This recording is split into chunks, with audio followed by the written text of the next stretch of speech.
दोस्तों, आज का ये एपिसोड सच में बहुत ज्यादा ही स्पेशल होने वाला है, क्योंकि इस वीडियो में आज आप सोल लैंड 2 के वर्ल्ड के न्यू श्रेक 7 डेविल्स को एक साथ पहली बार लड़ते हुए देखने वाले हैं, जहां आप पहली बार इनकी यूनिटी और पावर को देखने वाले हैं, जिनकी पहली फाइट ही 18 सोल मास्टर से होगी। तो क्या ये जीत पाएंगे? तो इसके लिए वीडियो को देखते रहें।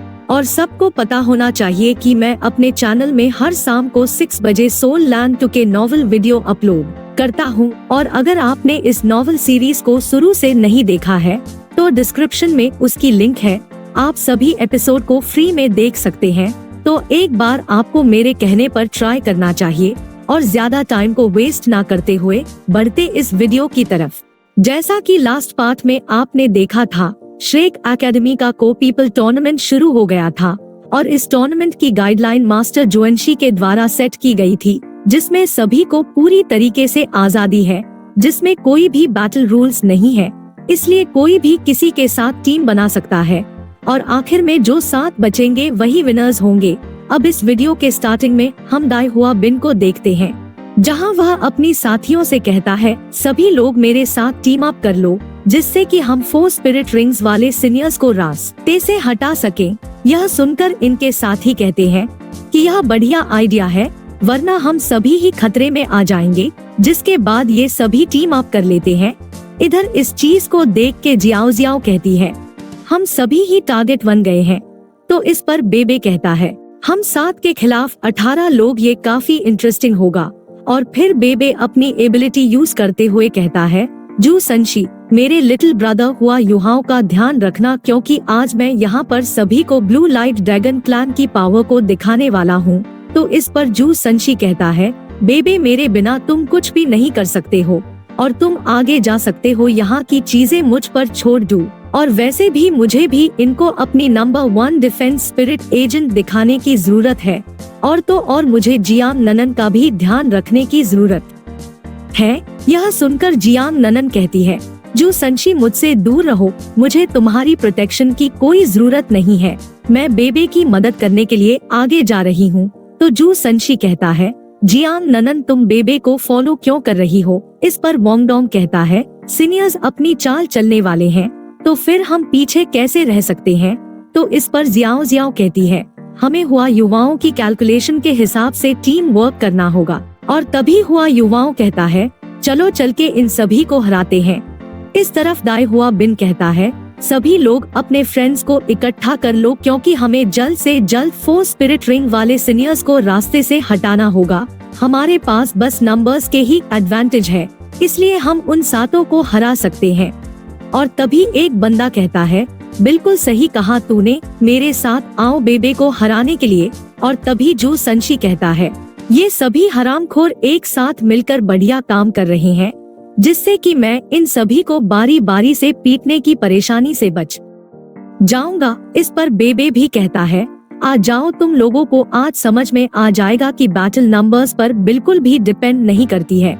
और इस तरफ हेडमास्टर जोशी इस नज़ारे को देखकर काफी खुश होते हैं और यह अपनी बोतल खाली करते हुए कहते हैं, बहुत बढ़िया, मैंने बिल्कुल भी नहीं सोचा था कि यह इतनी जल्दी इतना ज्यादा इंटरेस्टिंग हो जाएगा। मैं तो सच में काफी ज्यादा एक्साइटेड हूँ और इसी वजह से मुझे एक फ्री फॉर ऑल फाइट काफी ज्यादा पसंद है, क्योंकि हमेशा इसके अंदर कुछ ना कुछ अनएक्सपेक्टेड होता है, जो कि काफी ज्यादा इंटरेस्टिंग होता है।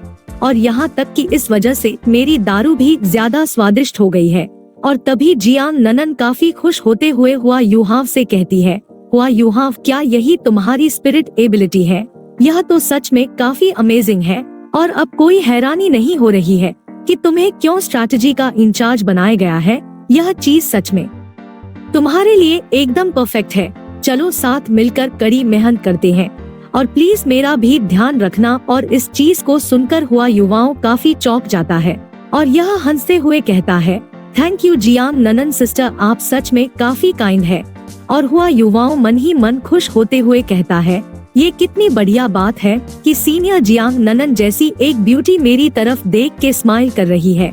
और ऐसा होता देख जू संशी को गुस्सा आ जाता है और यह हुआ युहाव पर चिल्लाते हुए कहता है कि हुआ युहाव, बदबूदार लड़के, तुम्हारा चेहरा पूरा लाल क्यों हो गया?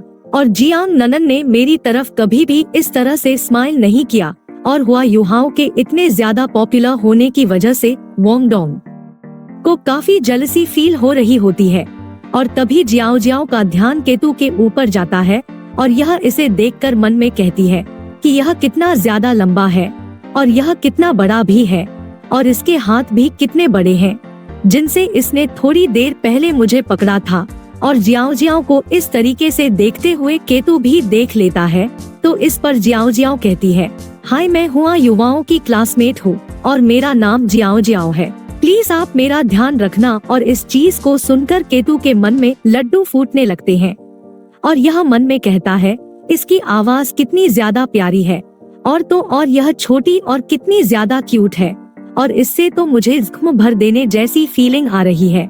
और तभी जू संशी चिल्लाते हुए कहता है, हुआ युवाओं में तुम्हें पहले ही बता रहा हूँ, मेरी बंदी के ऊपर तो नजर डालने की हिम्मत भी मत करना वरना मैं तुम्हारी टांगे तोड़ दूंगा जिससे कि तुम चल भी नहीं पाओगे। यह सुनकर हुआ युहाव कहता है, सीनियर यह बस एक गलत फहमी है। और फिर बेबे कहता है, जू संशी अपने आप को इतने सारे लोगों के सामने शर्मिंदा मत करो। तो इस पर वोंगडोंग कहता है, यहाँ पर सभी लोग ही हुआ युहाव को प्यार करते हैं। तो हुआ युहाव कहता है, वोंगडोंग बात का बतंगड़ मत बनाओ। और इस तरह केतु कहता है, जियाओ जियाओ ये काफी प्यारा नाम है और मेरा नाम केतु है। और तभी जियांग ननन हुआ युवाओं से कहती है, हुआ युहाव तुम्हें इस लड़के को इग्नोर करना चाहिए, यह एक नंबर का पागल इंसान है। और इस चीज को सुनकर जू संशी के तगड़े वाले होश उड़ जाते हैं और यह कहता है, जियांग ननन आखिर तुम क्यों हुआ युवाओं को प्रोटेक्ट कर रही हो। और फिर जू संशी दोबारा से हुआ युवाओं के ऊपर चिल्लाते हुए कहता है, हुआ युवाओं ये सब तुम्हारी वजह से हुआ है। देखो जियांग ननन दोबारा से गुस्सा हो गई है। तो जियांग ननन कहती है, इस लड़के की वजह से मेरा दिमाग खराब हो रहा है, क्या हम इस बंदे को अपने टीम से बाहर फेंक सकते हैं। इस पर बेबे कहता है, तुम लोगों को हुआ युवाओं को परेशान नहीं करना चाहिए और इसे कुछ समय दो स्ट्रैटेजी को सोचने के लिए। तो वोंगडोंग कहता है, रिलैक्स हो जाओ, हुआ युवाओं की स्पिरिट एबिलिटी के साथ इन निकम्मों के खिलाफ लड़ना काफी आसान होगा। और जब केतु ने अपना नाम बताया तो जियाओ जियाओ काफी चौंक गई थी। तो यह कहती है, मुझे माफ करना सीनियर, में आपके नाम का मजाक नहीं बना रही हो। जिस पर केतु कहता है, हाँ ठीक है, मुझे कोई दिक्कत नहीं है। और तभी हुआ युवाओं पास्ट की बातों को याद करने लगता है जब वो रोते हुए अपनी माँ से कह रहा था, मम्मी यहाँ पर सभी लोग मेरे से नफरत करते हैं। जिस पर इसकी माँ कहती है, पागल मत बनो हुआ युहाव, ऐसी बात नहीं है और तुम बस अपने बड़े होने तक का इंतजार करो। और अगर तुम कड़ी मेहनत करते रहे तो वो दिन भी जरूर आएगा जब तुम्हें काफी बढ़िया साथी मिलेंगे जिनके बीच में तुम्हारी काफी वैल्यू होगी। और तुम चिंता मत करो माँ, मैं ये तुमसे वादा करता हूँ। और माँ गारंटी देती है कि वो दिन भी जरूर आएगा। और फिर हुआ युहाव मन में कहता है, माँ आपका हर एक शब्द रियलिटी में बदल गया है। और जब दाई हुआ बिन देखता है उन सभी ने इन सभी को पूरी तरीके से इग्नोर कर दिया है तो इससे काफी ज्यादा गुस्सा आ जाता है और यह चिल्लाते हुए कहता है, इन लोगों की हिम्मत कैसे हुई हमें इतने हल्के में लेने की। और फिर दाई हुआ बिन कहता है, सभी उन लोगों को चारों तरफ से घेर लो, वो हमें हैंडल नहीं कर पाएंगे और हमारे पास ज्यादा मेंबर्स का एडवांटेज है, उससे हम इन सभी को बड़े ही आसानी से कुचल के रख देंगे।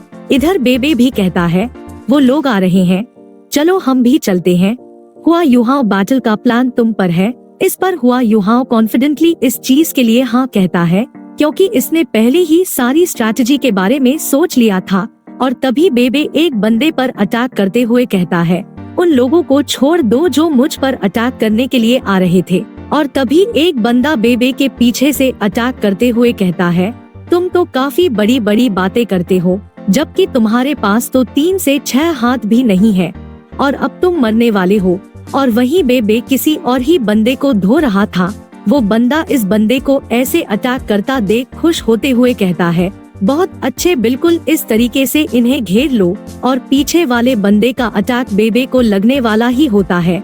तभी जियांग ननन काफी तगड़ी किक से उसे उड़ा देती है और इस बंदे को किक से उड़ाने के बाद जियांग ननन खुश होते हुए मन में कहती है, अगर बैटलफील्ड के अंदर इस तरीके का कंट्रोल हो तो बैटल करने में मजा ही आ जाता है। और फिर यह बेबे से कहती है, बेबे चिंता मत करो, तुम्हारे पीछे मैं सब संभाल लूंगी। इधर हुआ युवाओं के स्पिरिट आइस की वजह से बेबे को पता चल जाता है कुछ लोग पीछे से भी आ रहे हैं, तो यह चीजों को संभालने के लिए जू संशी से कहने ही वाला होता है।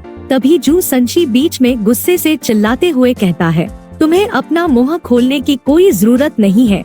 दरअसल जू संशी इतना ज्यादा गुस्से में इसलिए होता है क्योंकि जियान ननन और बेबे एक दूसरे के साथ काम कर रहे हैं, वह भी काफी अच्छे तरीके से, वह भी इसे पीछे छोड़कर। इसी वजह से इसे काफी गुस्सा आ रहा होता है और यह अपने इस सारे गुस्से को दाए हुआ बिन के टीम मेंबर्स के ऊपर निकाल रहा होता है। तभी हम भी देखते हैं वोंगडोंग चीजों को संभालते हुए कहता है, इस तरह की चीजों को भी संभाल लिया गया है और अगर तुम सभी लोग इतने कमजोर हो तो मेरे सामने आने की तो हिम्मत भी मत करना। और इस तरफ जियाओ जियाओ मन में कहती है, बेबे और जियांग ननन ने फ्रंट लाइन को संभाल रखा है, लेकिन अब ये लोग हमारी डायरेक्शन में आ रहे हैं। तो ये केतु से कहती है, सीनियर चलो चलते हैं। तो इस पर केतु खुश होते हुए कहता है, हाँ चलो, अब तुम देखना कि मेरे सभी वेपन्स कैसे फायर होते हैं। गाइस, इन दोनों को देखकर ऐसा लगता है कि यह लोग आगे जाकर लवर्स बनने वाले हैं। इसके बारे में आपका क्या विचार है, कमेंट में जरूर बताना। और इसी के साथ आज का ये पार्ट खत्म होता है। तो दोस्तों, अगले पार्ट के लिए वीडियो को लाइक और चैनल को सब्सक्राइब जरूर करना और अगले पार्ट के लिए नेक्स्ट पार्ट कमेंट में जरूर लिखना। Okay, bye bye, take care.